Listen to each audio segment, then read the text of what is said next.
Have you ever tried to get an intuitive or psychic message and thought, why is this so fuzzy? Why can't I hear it more clearly? Most people think that their intuition should be loud and booming and almost like a decree to them. But in reality, your intuition is very subtle. It is actually quiet, and it gets clearer the moment you learn how to listen. Today, I'm going to teach you 3 techniques for more clarity in your psychic or intuition messages.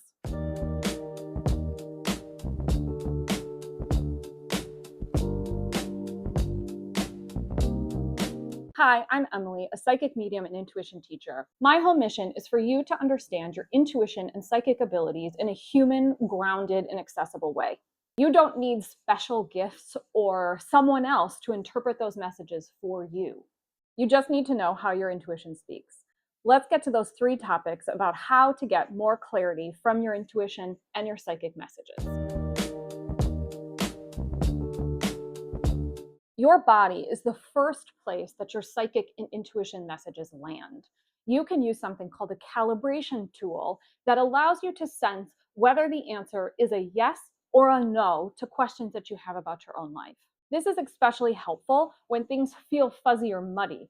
Getting a yes or a no helps to guide the general path of the answer you're looking for. Here is one of my favorite techniques to use for calibration. I've talked before about using your body as a calibration tool. But what if you don't want to stand up in the middle of a busy room or in the subway? You can actually just use your hands. This just takes a few simple minutes to get started, but just a note on this that it helps if you're sitting somewhere quiet and that you've had a moment to kind of center yourself. You're going to start by placing your hands about 6 inches apart like this. First, you're going to say a true statement. So for me, that could be, my name is Emily. And you're going to then move your hands together slowly and notice the energy that you feel between your hands. You may notice a warmth or a pull or a gentle sensation of tingling between your hands. Some people even feel it like magnets, like it's pulling together, like, yes, this is the answer. Try it again with another true statement. I own 2 cats. For me, it feels like a magnet and warmth.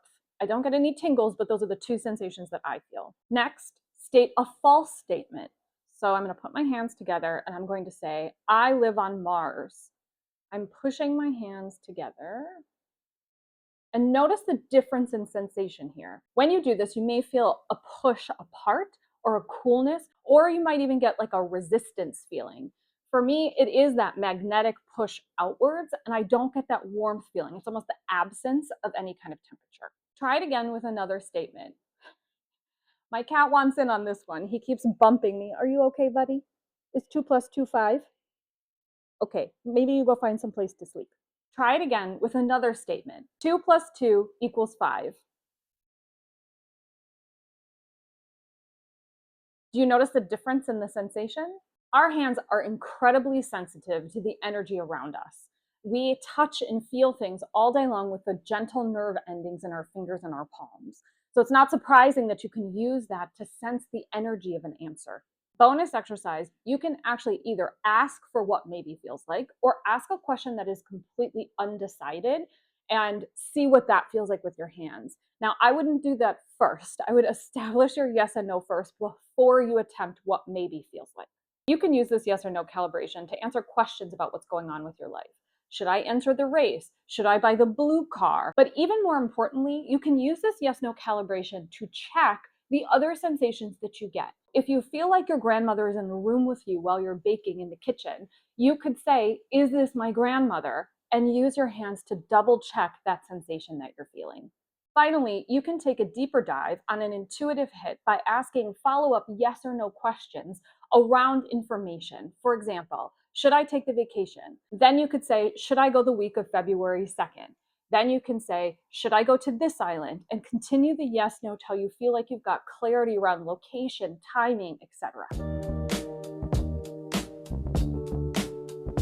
Intuition and anxiety speak in completely different tones. We've talked in the past about how intuition and anxiety feel different in your body.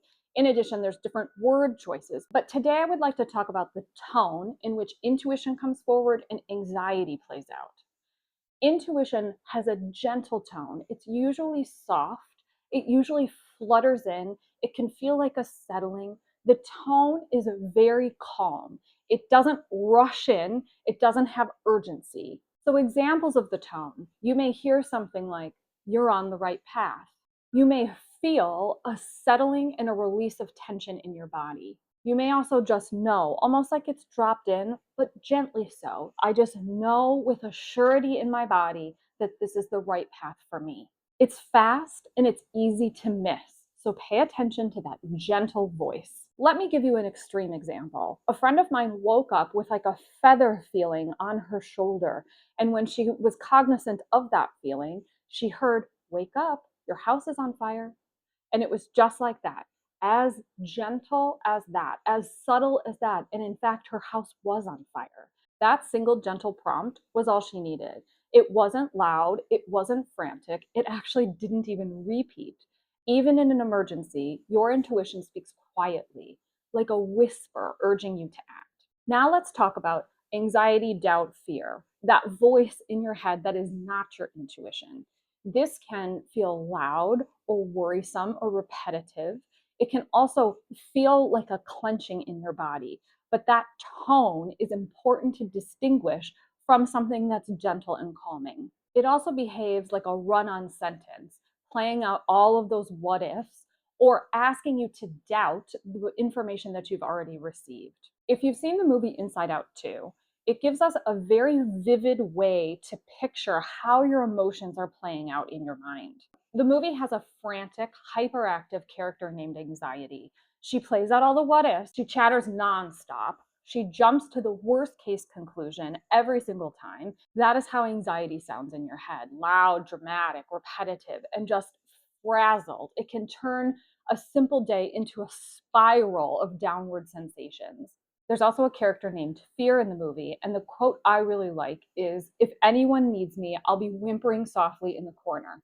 Fear can also feel quiet, like intuition, but it's the tone and the repetitive nature and that kind of feeling of whimpering in the corner that sets it apart from what your intuition feels like. If it spirals, if it repeats, if it catastrophizes everything that's going on with you, that is definitely not your intuition.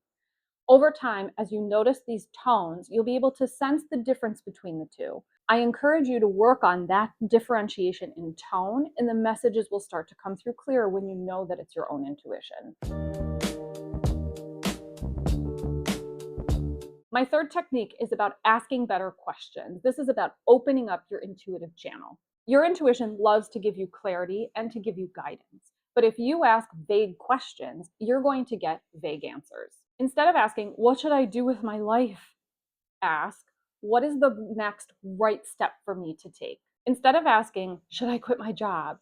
ask, "What step will bring peace into my life right now?" Instead of asking, "Is this relationship going to last?" ask, "How would my body feel if I stay in this relationship? And how will my body feel if I leave this relationship?" Notice the difference. Curiosity around your situation opens up the channel. Ask smaller, bite sized questions that are about the next step versus trying to understand the entire big picture. That will help those messages come through a little bit more clear, less fuzzy. If you're asking a question about 10 years down the road, some of it may not be decided yet. You've got millions of choices and decisions and experiences to unfold before you get there. When you ask simple, grounded questions, you will get simple, grounded answers in return. Now, a bonus tip: create the conditions for clarity. Your intuition is easiest to hear when you're calm.